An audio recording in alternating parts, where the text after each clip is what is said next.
Bonjour à tous et bienvenue sur ma chaîne Madame Hustler. C'est un réel plaisir pour moi de vous retrouver pour une nouvelle vidéo.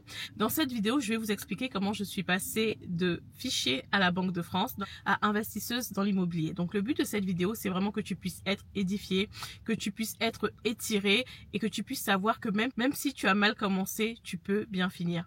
Donc il y a quelques années, j'ai été fichée à la Banque de France. Donc moi, je n'ai jamais été une adepte de crédit à la consommation ou emprunter de l'argent à gauche à droite. Non, ça n'a jamais été dans ma personnalité. Mais à un moment, j'ai voulu m'inscrire dans une école de commerce. Et donc, je leur ai fait un chèque. C'était 1 200 €, il me semble, sur mes fonds propres. Et à ce moment-là, j'ai voulu me rétracter, c'est-à-dire que je ne voulais plus m'inscrire dans cette école de commerce. Et ce qui s'est passé, c'est qu'ils ont refusé de me rendre mon chèque, alors que j'étais encore dans le délai de rétractation de 7 jours, me semble-t-il. Et donc, j'ai décidé de ne jamais payer cette dette-là et j'ai été fichée à la Banque de France. Alors, c'est vrai que c'était une période qui était assez compliquée, mais Dieu merci, je vivais encore chez mes parents, donc ça ne m'a pas réellement impacté. Mais j'ai envie de dire que c'est une période qui m'a quand même permis d'apprendre à mieux gérer mes finances. Pourquoi? Parce que j'avais droit juste à l'époque à une carte électron. Alors, une carte électron, c'est une carte où tu es très restreint. Tu peux retirer, je crois, que 300 € par semaine. Tu ne peux pas faire grand-chose. Et tu sais, dans ce désert qui était vraiment un désert financier, je peux te dire que cela s'est révélé être une bénédiction parce que j'ai énormément appris sur la gestion financière. Et c'est également une période, donc de 5 ans, qui m'a permis de ne pas faire de bêtises. Parce que peut-être que si je n'avais pas été interdit bancaire, j'aurais commencé à faire des crédits, etc. Donc comme j'aime bien dire, dans chaque situation que tu vis, il y a un bénéfice. Et de ce bénéfice-là, il y a vraiment 4 clés. Je vais te partager aujourd'hui qui m'ont permis de transformer ma vie financière. La première clé, c'est tout simplement la vision. C'est très important. La vision, tu sais, c'est voir loin. C'est te dire que, ok, aujourd'hui, je suis interdit bancaire. Aujourd'hui, ma situation financière, elle n'est pas bonne. Aujourd'hui, peut-être que j'ai des dettes, je ne m'en sors pas, etc. Mais qu'est-ce que je peux faire pour arriver où je veux aller? Qu'est-ce que je peux faire pour investir dans l'immobilier? Parce que pour moi, c'était un rêve. J'ai toujours voulu investir dans l'immobilier, mais clairement, quand je voyais ma situation, je me demandais, mais ce sera impossible en fait. Ce sera impossible, mais j'avais une vision. Et en fait, à chaque fois, je me visualisais en train d'acheter un immeuble, en train de refaire des travaux, Vraiment, je me visualisais comme ça. Mais la visualisation, ça ne suffit pas. La prière, ça ne suffit pas. Concrètement, à un moment, je me suis demandé, qu'est-ce que tu peux mettre en place pour atteindre ces objectifs-là? Et j'ai pris un carnet et j'ai commencé à écrire ce que j'aimerais avoir dans 5 ans, dans 10 ans, le genre de femme que j'aimerais être. Je me voyais déjà investisseuse, même si j'étais vraiment à des années-lumière d'être investisseuse.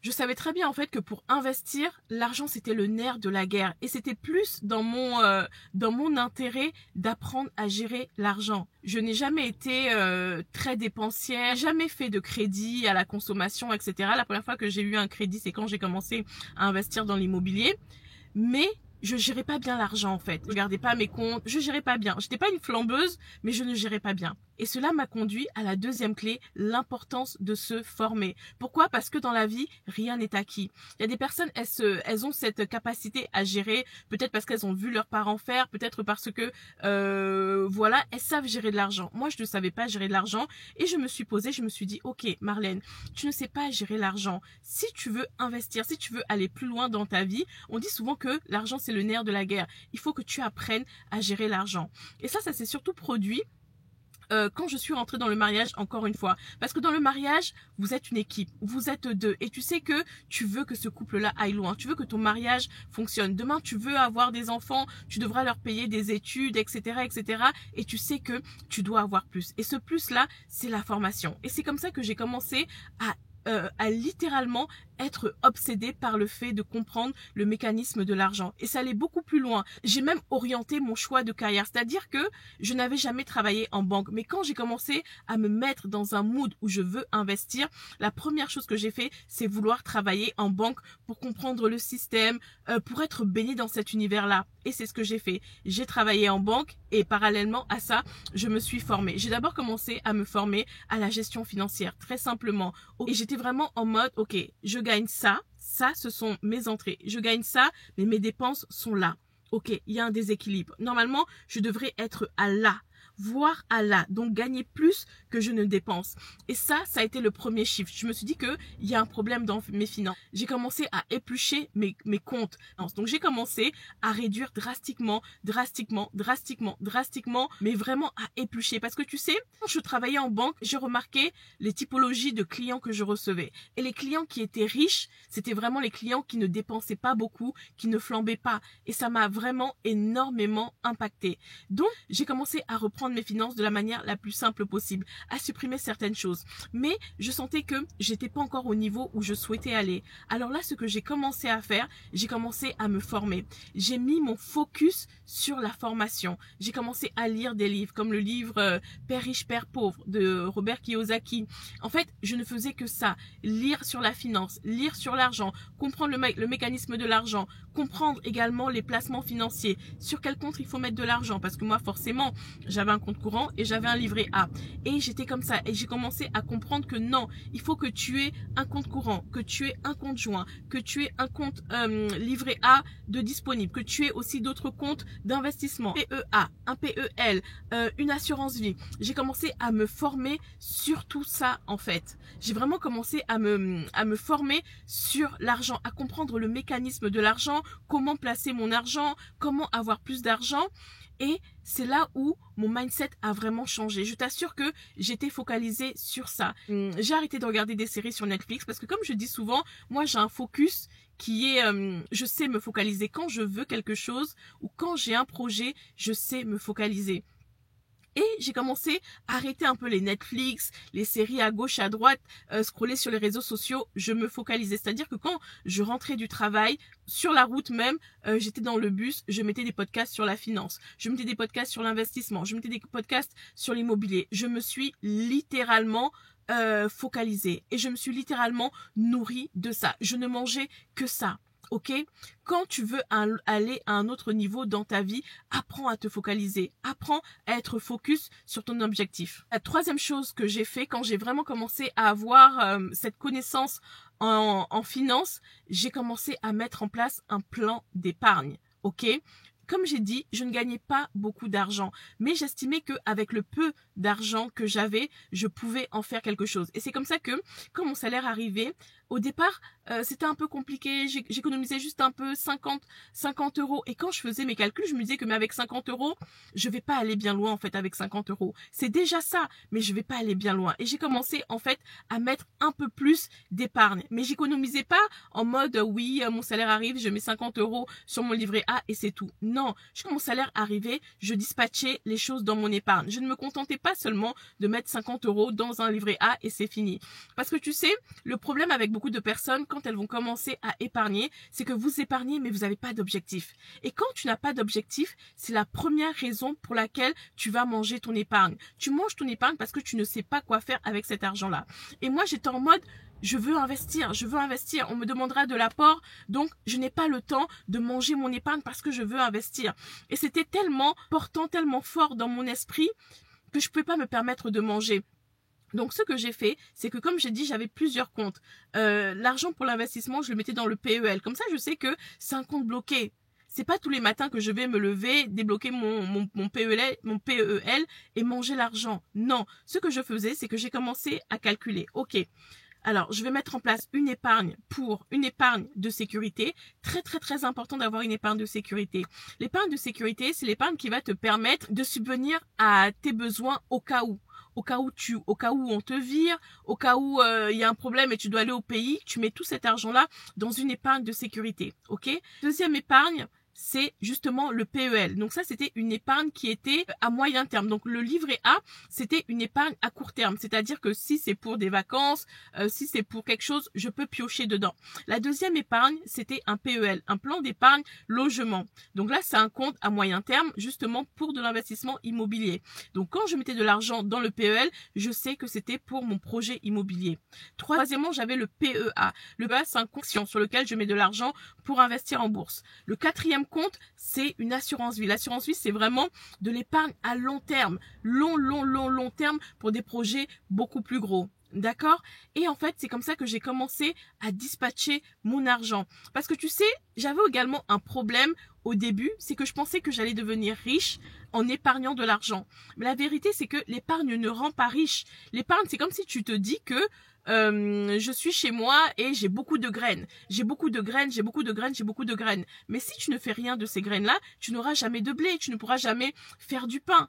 Tu vois? Et en fait, l'épargne, c'est pareil. Si tu gardes de l'épargne et que tu ne la fais pas fructifier, ben, tu n'auras jamais rien. L'épargne, elle est faite pour être investie. Alors, tu as l'épargne que tu gardes pour que ce soit matelas de sécurité, au cas où. Tu as l'épargne aussi que tu vas mettre peut-être pour tes enfants dans quelques années, etc. Et tu as également l'épargne que tu vas investir. Alors, je suis désolée, c'est un peu fouillis, mais tu comprendras. Ok? Donc, j'ai vraiment commencé à épargner. J'ai commencé à épargner. Et comme j'aime bien dire, l'épargne, c'est pas une question de oui, je gagne beaucoup, etc. Non. Il y a des gens qui gagnent énormément d'argent, qui ont énormément d'argent, mais qui n'arrivent pas à faire fructifier cet argent-là. L'épargne, c'est une question de j'ai de l'argent qui rentre. Ok, j'ai une certaine somme qui rentre. Qu'est-ce que je fais de cette somme-là? Comment je vais transformer cette somme-là, en fait? Comment je vais gérer cette somme-là pour avoir plus? Ce n'est pas une question de combien tu gagnes, etc. Et je te le redis encore. Tu sais, quand j'ai investi, le premier investissement dans l'immobilier, pourquoi la banque m'a prêté alors que je ne gagnais pas beaucoup? C'est parce qu'il s'est dit, mais une femme qui gagne aussi peu d'argent peut avoir autant d'épargne. Elle pourra gérer plus. C'est pour ça que parfois au départ, je me souviens quand on a commencé à investir, j'avais un peu peur parce qu'on gagnait pas forcément beaucoup et il y avait des personnes qui gagnaient beaucoup plus que nous. On a refusé les demandes de prêt. Pourquoi? Ben parce que en fait, c'est des personnes qui ne géraient pas bien. Moi, le un peu plus du SMIC que je gagnais, mais j'avais des comptes propres. Tu vois, j'avais des comptes propres. Mes comptes étaient propres. Il n'y avait pas de dépenses superflues, etc. Non, je savais gérer mes comptes. Je savais gérer mon argent. Et ça a été une force dans l'investissement. Comme je te l'ai dit dernièrement, j'ai développé une mentalité de cigale. Tu vois, je sais gérer. Je ne vis pas au-dessus de mes moyens. Je vis pas au-dessus de mes moyens. Quand j'avais le 13e mois, le 13e mois, c'est quand à la fin de l'année, tu as un salaire en plus pour, voilà, c'est un peu une prime, tu vois. Moi, quand j'avais mon 13e mois, mais je touchais pas à mon 13e mois, j'épargnais tout, ok? Quand j'avais des primes, j'épargnais tout. Parfois, je pouvais garder un petit peu, etc. Mais j'épargnais tout. Un niveau de focus. Mais j'étais focus parce que je ne voyais seulement immeuble, maison, achat. J'étais focus. Et il y a des périodes dans la vie où tu devras être focus. Il y a des périodes dans la vie où tu devras laisser de côté les séries, les bullshit, les comparaisons, les ceci, les cela, pour te concentrer, pour te focaliser sur tes projets. Et la quatrième chose que j'ai faite, comme je te l'ai dit, c'est tout simplement ne pas miser sur mon salaire, ne pas miser sur une seule source de revenus. Je me souviens, la première fois quand je suis allée dans une banque avec un projet d'achat, etc., mais le conseiller, il m'a plombé, tu vois, il m'a plombé. Il m'a fait un plan en me disant que oui, si vous épargnez 50 € par mois, en gros, il m'aurait fallu, je crois, 12 ans pour acheter un bien. En fait, quand j'avais entendu ça, quand il m'avait dit que moi, pour acheter juste un appartement, il faudrait que j'économise 10 ans, juste pour un apport peut-être de 20 000 €, je me suis dit, c'est pas possible. C'est dans mon intérêt d'avoir encore des sources de revenus pour pouvoir investir. Tu vois? Je suis pas partie et puis il m'a dit c'est impossible et puis j'ai suivi son plan. Non.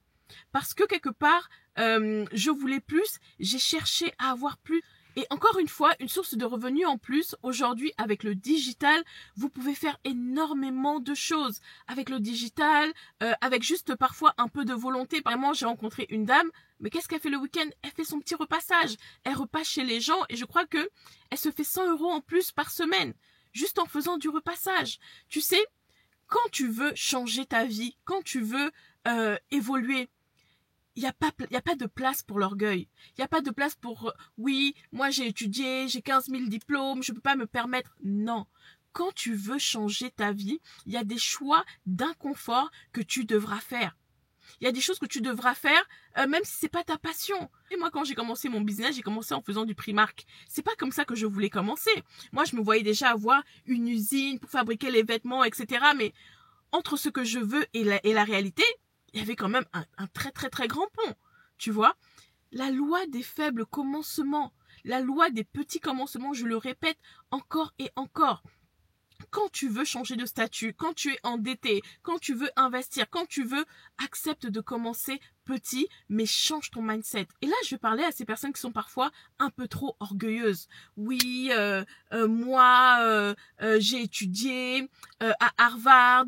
Oui, moi, j'ai fait ci. Il y a des choses que je ne peux pas faire.